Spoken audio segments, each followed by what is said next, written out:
Good morning, good morning, good morning, good afternoon. Good morning, good morning, good afternoon. And I started my recording and it came out. But anyway, hey, this your guy Ray coming to you live all the way from here. Where's here? Right chair. Welcome to Ray's Corner Live. And I'm Ray Wilkerson. I'm your lived experience expert in homelessness, housing navigation, recovery, transformation, and shared living. Remember, I don't teach from theory. I teach from what life has taught me.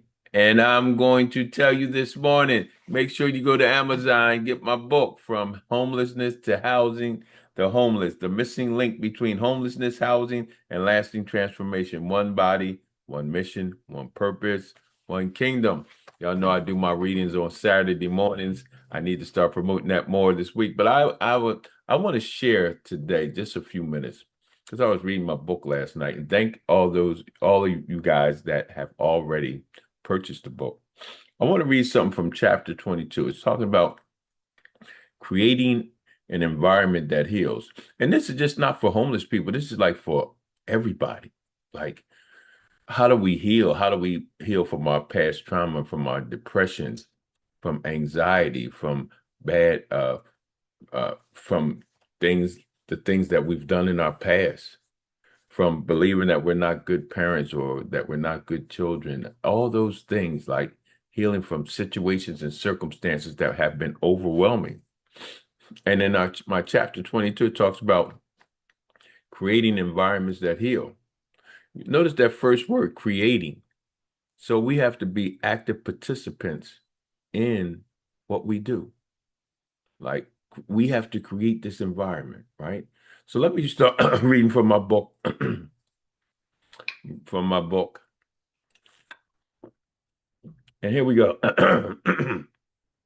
This is chapter 2, creating environments that heal. And I'm not going to go through a whole lot this morning, but just enough because I do my readings on Saturday. Make sure you tune in on our YouTube and Facebook channel.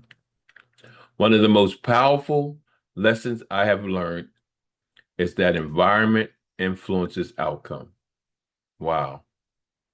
My environment influenced the outcome that I want, be it positive or negative. You know, the environment that I grew up in Camden, I grew up downtown, then I grew up in Westfield Acres, went to college, came back home, and every aspect of my life, there was a different environment that shaped and molded me, good or bad, right? And I got the outcome that I had. I got the outcome that happened.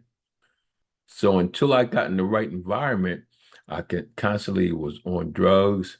I was constantly doing things that God never intended for me to do.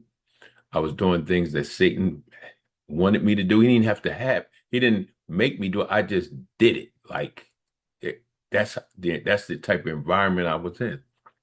So whatever that environment you are in right now, it's going to influence your outcome. Let's get back to the book.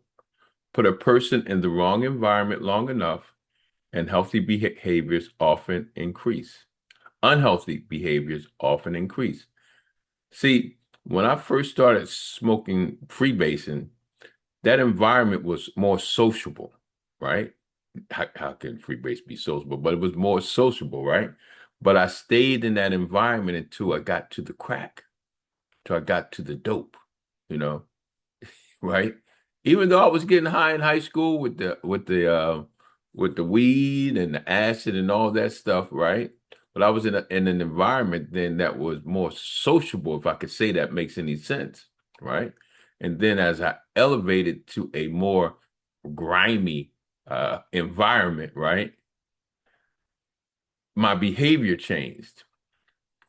I did the things I needed to do to get what I needed to get.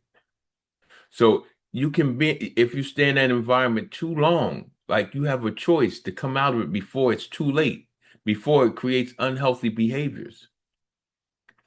Put a person in the right environment long enough, and growth often becomes possible.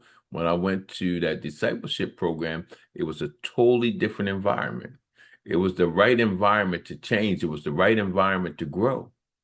And I stayed in that environment for a year or close to a year. I was 7 days I think it was 7 days short, 5 days short, whatever it was, right? But that environment, I was able to grow to who I am today. Environment matters. In fact, environment may be one of the most overlooked factors in lasting transformation. Wow. Because it's real conducive when you're doing housing, when you're setting up the shared living programs or group homes or transitional housing, that environment is very important. And because the environment that I use for Exodus Life Change is from my lived experience, is from an environment, I create an environment that was conducive for me to grow to 29 years clean, to being a man of God.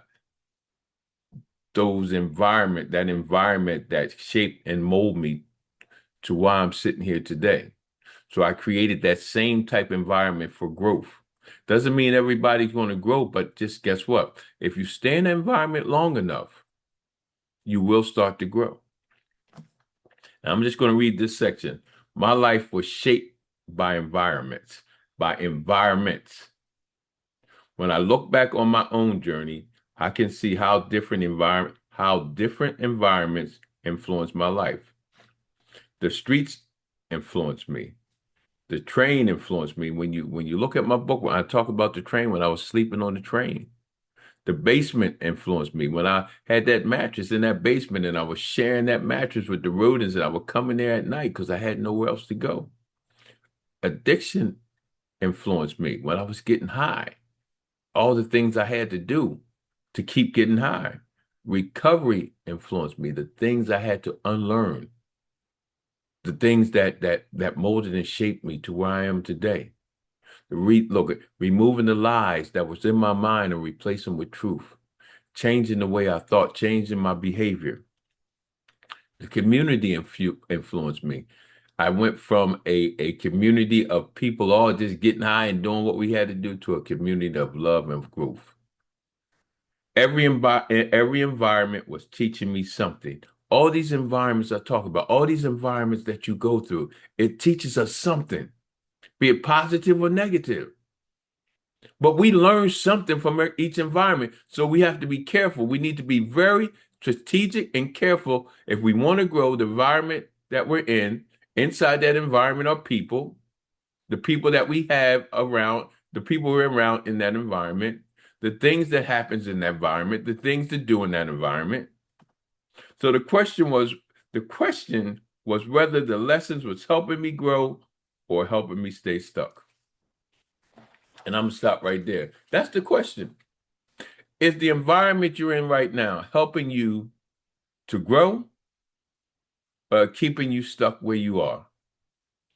Make sure you tune in Saturday, 10 a.m. Eastern Time, 9 a.m. Central Standard Time to Ray's Corner Live, my YouTube channel, Ray Wilkerson, on my Facebook channel, Ray Wilkerson, and then go to Amazon and get my book, From Homelessness to Housing the Homeless. Now, I have another title like that, but you got to make sure you get the latest one, The Missing Link Between Homelessness, Housing, and Lasting Transformation. One body, one mission, one purpose, one kingdom.